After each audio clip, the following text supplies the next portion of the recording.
On tonight's episode, we take a nice little trip down memory lane. Does David have the fortitude to actually survive the maze with Syd? Can we rescue our girl? Can we get her out? And did we learn some stuff along the way?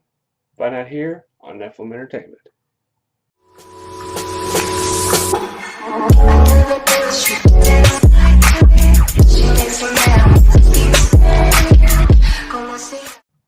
What is up, fans? What is up? Welcome back to Nephilim Entertainment. I'm your host, Metron here. Thanks for tuning in, and you're watching my coverage of Legion, and this is episode 4, chapter 12. Well, we get to witness the joys of birth. As Syd takes a nice little trip down memory lane, we get to witness childbirth and childhood. Nice little trip down memory lane. So, for all intents and purposes, for some reason, the maze is deciding to show Syd her past. She constantly living in the past? Is she dreads the past? Does she embrace the past? What exactly is it? All I know is that when it comes to the final end to the journey, David has a talk with Syd and she does not remember him. Which leaves me going, oh great, not another amnesia thing. But as time goes on, David can't figure out what it is about Syd that he's trying to, or he's being shown.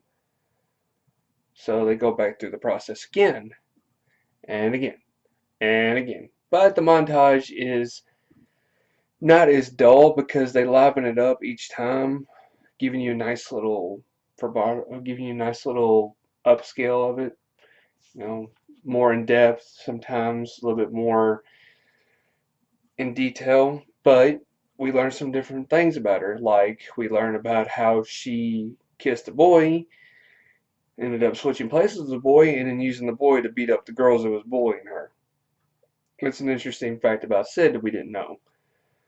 Well, David can't seem to figure out what it is about Syd. He can't figure it out. So, naturally, he has to go through it again and again. I'm thinking at this point Syd is leading him on. What is Syd's secret message? Why does the maze keep doing this? It's a good point. I, for one, thought it was a whole power trip thing. I thought Syd was loving the fact that she had this power and that she actually loved harming people and abusing her power. I thought that's what it was about. That was my personal opinion. Apparently, I was wrong too.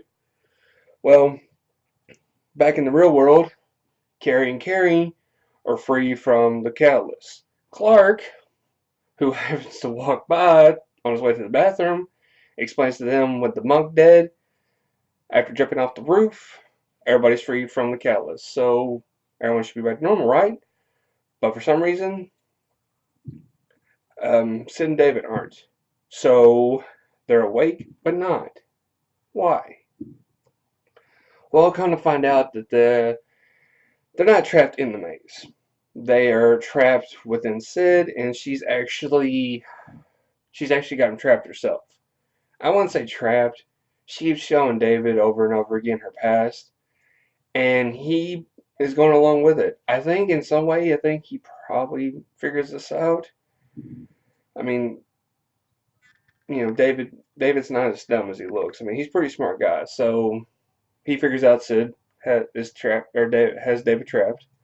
So he gives this big long speech about how she's trying to show all of her mistakes and that regardless of that, he loves her, and there's this big speech, and he is wrong about that too. Which was a nice speech, if you like that lovey-dovey crap, but it was a nice speech. But he was wrong once again. So, we're shown the past again. I mean, you would think it'd get boring after a while, but it actually did keep me engrossed. And I will say this, at some point, you're thinking, what are you trying to show, David? What is going on? Why do you keep doing this over and over again? What are you wanting to show? Well, finally, after we witnessed, because we remember first season, she talked about how her first time, as you may know what she's talking about, was when she switched places with her mother, and seduced her boyfriend or her mother's boyfriend. So in a sense, she ends up doing the business and ends up getting the boyfriend in trouble. What happened to him afterwards? I don't remember if she did say anything, but apparently, when you find your boyfriend in the shower with your 15-year-old daughter, it does cause a bit of a uproar. So, with boyfriend carried off in handcuffs, David finally has an epiphany and figures it out. Apparently, it's not so much about the powers that she has, it's about her ability to survive. No matter what, it's about survival. Love's not going to save them. Love's not going to get them through to the future. So, what is her big speech? What is her big plans for revealing? They have done some dark deeds and they need to embrace their darkness instead of relying on love. That's a good point. So evil deeds will save the day, I guess. But I do love one of her little speech because at the end she does say something that I so want to see as a meme. God loves the sinner because we burn bright. I know that is so epic. Syd in this episode had a lot of the best sayings, I would say. She said that, and then she asked David a question: do you think ghosts love haunting a house? Which that was what made me think about the whole power thing. I think it may be, embracing the darkness, but it also is about abusing that power. I mean, if you think about it, Syd at some points used her powers as an advantage. So maybe this is what she's trying to tell David. Maybe we shouldn't hold back our powers and use them to the full extent. That would be my guess. So the episode, you think, okay, nice little life lesson. We learned a little bit about Syd. And David, for some odd reason, still, I guess he still loves her and still wants to have her by his side. So we're thinking, let's wrap the episode. Well, all of a sudden, people start rushing by the rooms and there's a big frantic going on. I mean, security, everything. Everybody's all up in arms. So we follow the group and find out what the big fuss is about. Lenni's back. And I mean the Lenni in her body. How's that possible? Alright, up next for Legion. Well, Oliver gives a nice little speech this time. This time he's informing someone that he will kill them. Now, is this Oliver or is this Farouk as Oliver? It's a good question. Right now we can't really be sure. All we know is that whoever is Oliver is wanting to kill somebody. And we're also seeing pictures of David interrogating somebody. Is it Lenni? Could it be Oliver? Could it be Farouk? Who knows?